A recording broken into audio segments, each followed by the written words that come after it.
ভিতরে পুরটা দেখো কতটা সুন্দর হয়েছে দেখতে, খেতে বেশ ভালোই লাগে। হ্যালো বন্ধুরা, এখানে একটা গ্যাসে কড়াই বসিয়ে দিয়েছি আর নিয়েছি একটা বাটি। বাটিতে এখানে 2 বাটি আমি পানি দিয়ে দেব। 2 বাটি পানি দিয়ে দিলাম।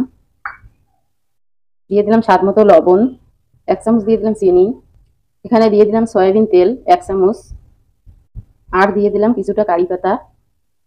আপনাদের হাতের কাছে কারি পাতা না থাকলে আপনারা ধনিয়া পাতা ব্যবহার করতে পারেন। এখন সবকিছু একসঙ্গে নাড়াচাড়া করে নেব। আর একটু দিয়ে দেব চিলি ফ্লেক্স। এখন সবগুলো একসঙ্গে মিশিয়ে নিয়েছি। আর যে বাটি দিয়ে আমি পানি নিয়েছি সেই বাটি দিয়ে 1 বাটি সুজি দিয়ে দিলাম।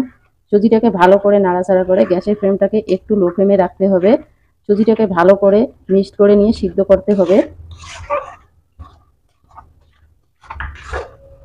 হাই ফ্লেমে দিলে ভিতরটা সেদ্ধ হবে না, সেজন্য লো ফ্লেম করে এটাকে সেদ্ধ করে নিতে হবে। সুজির ডোটা এখন শক্ত হয়ে গেছে, একটা প্লেটের মধ্যে নামিয়ে নিচ্ছি। সুজির ডোটা নামিয়ে নিয়েছি আর এখন এটাকে ঠান্ডা করে নিয়ে নেব। গ্যাসে একটা ফ্রাই প্যান বসিয়ে দিলাম, দিয়ে সামান্য তেল দিয়ে দিলাম। তেলটা গরম হয়ে গেলে গোটা জিরা কয়েকটা দিয়ে দিলাম।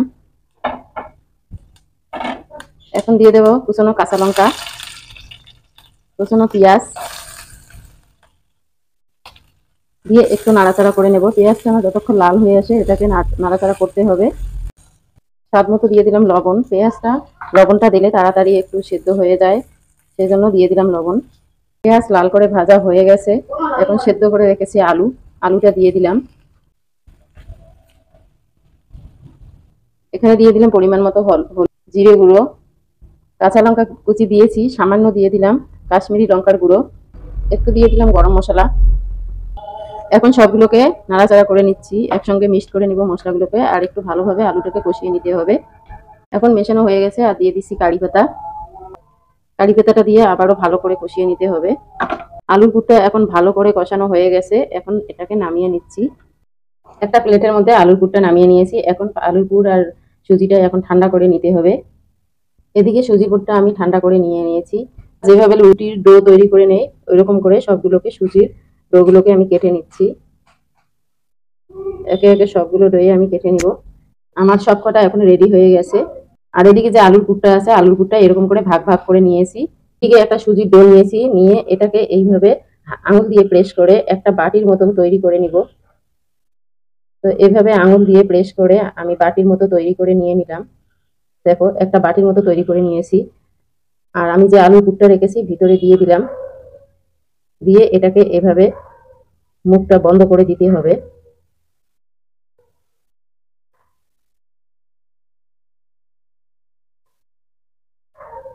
এইভাবে একেবারে সিল করে দিতে হবে, দিয়ে হাত দিয়ে এভাবে ঘুরিয়ে ঘুরিয়ে নিতে হবে, একদম গোল করে নিব। আর দেখো মুখটা কিন্তু একেবারে সিল হয়ে গেছে, আর হাত দিয়ে একটু করে প্রেস করে দেব। তো এভাবে আমি সবগুলোকে রেডি করে নিয়ে নিব।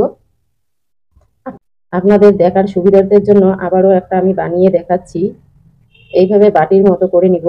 এইভাবে বাটির মতো করে নিয়েছি আর আলুর পুরটা এখানে ভরে দিলাম, দিয়ে একদম মুখটা সিল করে দিতে হবে। এইভাবে মুখটা সিল করে দিয়ে দিলাম, আর হাত দিয়ে ঘুরিয়ে ঘুরিয়ে এটাকে গোল করে নিতে হবে। আর আঙুল দিয়ে এরকম করে প্রেস করে দিয়ে এভাবে তৈরি করে নিয়ে নিলাম। এই নাস্তাগুলো ভীষণ ভালো লাগে খেতে। সবকটাই নাস্তায় একেবারে রেডি করে নিয়ে নিয়েছি, আর দেখতে কতটা সুন্দর হয়েছে দেখুন। এইভাবে সুজির রেসিপিটা কিন্তু খুবই সুস্বাদু হয়। আপনারা বাড়িতে একটু হলে ট্রাই করে দেখতে পারেন। আমার রেসিপিটা যদি ভালো লাগে লাইক শেয়ার সাবস্ক্রাইব অবশ্যই করবেন, আর কমেন্ট করতে ভুলবেন না। আর ফেসবুক পেজ থেকে দেখলে পেজটাকে ফলো করে দেবেন। এখন এগুলোকে একটা তাওয়ার মধ্যে হালকা ভেজে নিতে হবে।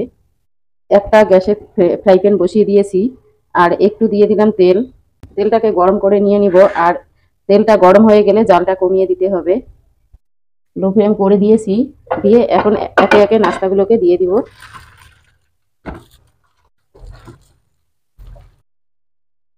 এক সাইডটা উল্টে দিয়ে নিব। এখন এভাবে সবগুলোকে উল্টে দিয়ে ভেজে ভেজে নিতে হবে। তো এক পিঠটা হয়ে গেছে, অপর পিঠটা আমি উল্টে দিয়ে এটাকে ভেজে নিব। সবকটাকে আমি দিয়ে দিয়েছি আর মিডিয়াম ফ্লেমে এটাকে ভেজে নিতে হবে। তো তো এভাবে উল্টে পাল্টে মিডিয়াম ফ্লেমে ভেজে নিব। খুব কম সময়ে এটাকে তৈরি করা যায়। তো একবার হলেও বাড়িতে আপনারা ট্রাই করে দেখতে পারেন। আর কতটা সুন্দর হয়েছে দেখতে, এটা চা দিয়ে বা সস দিয়েও খেতে ভালো লাগে।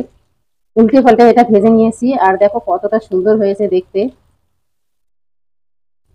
এখন হয়ে গেছে, নামিয়ে নিচ্ছি সবগুলোকে। নাস্তাগুলো একেবারে রেডি। তো দেখো প্লেটে আমি ঢেলে নিয়ে নিলাম, আর দেখতে কতটা সুন্দর হয়েছে, খেতে ভীষণ মজাদার হয়েছে। এখন একেবারে রেডি। দেখো সুজির এই নাস্তার রেসিপিটা কতটা সুন্দর হয়েছে। আপনাদেরকে একটা আমি কেটে দেখাচ্ছি, আর উপরটা একেবারে শক্ত হয়ে গেছে, আর ভিতরে পুরটা দেখো কতটা সুন্দর হয়েছে দেখতে। এটা খেতে বেশ ভালোই লাগে। পুরো ভিডিওটা দেখার জন্য আপনাদেরকে অসংখ্য অসংখ্য ধন্যবাদ। তো আজকের মতো এ পর্যন্ত। Thank you.